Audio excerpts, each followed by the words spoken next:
you do if you don't like the country you were born in? Micronations are countries that have declared independence from their host nation. They aren't recognised by the rest. His Imperial Majesty, George II, the Emperor of Atlantium.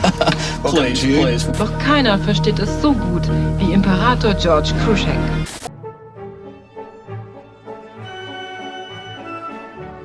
A micronation is a self-declared sovereign state, not formally recognized by the country in which they reside.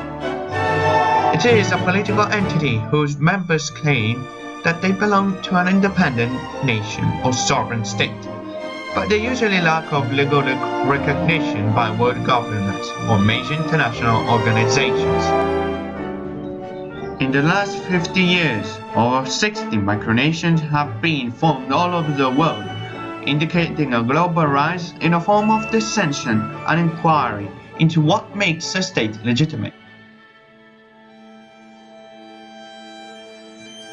L'isola delle Rose off the coast of Rimini in Italy is the first and possibly the most famous due to the anonymous film. It was built by an Italian engineer, Giorgio Rosa, who made himself its president and declared it an independent state on May 1st, 1968.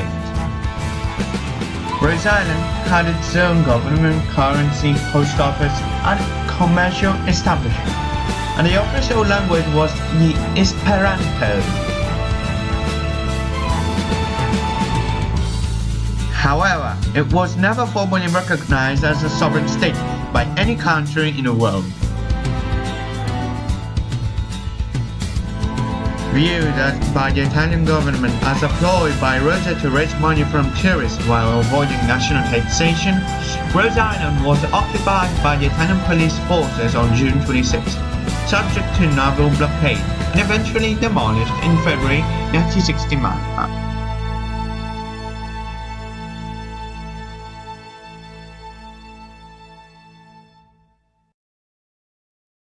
Another interesting micronation that we can talk about today is the Empire of Atlantium, located in the southeast of Australia. The area that they claim is currently twice the size of the Vatican City and half of Monaco. I like it because its emperor is a democratic, progressive, open-minded person. He sustains assisted suicide, marriage equality, abortion rights, and unrestricted international freedom of movement. The world he desires is one where people can realize the fullness of their personal potential. Atlantium has more than 3,000 citizens all over the world. And to be honest, it's actually quite easy to obtain citizenship, but you have to be over 15 years old.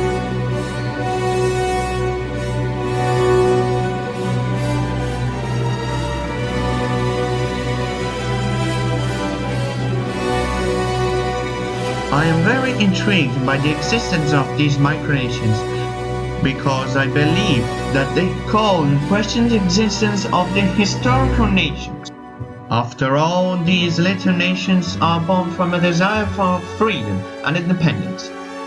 All you need to become a nation are a few characteristics: population, land, sovereignty. Don't these seem rather vague and useless concepts? A society has always the need for rules to survive. But too many nations means too many rules, which are often irreconcilable. The existence of these micronations makes us aware of the necessity to unite the world with simple universally accepted rules.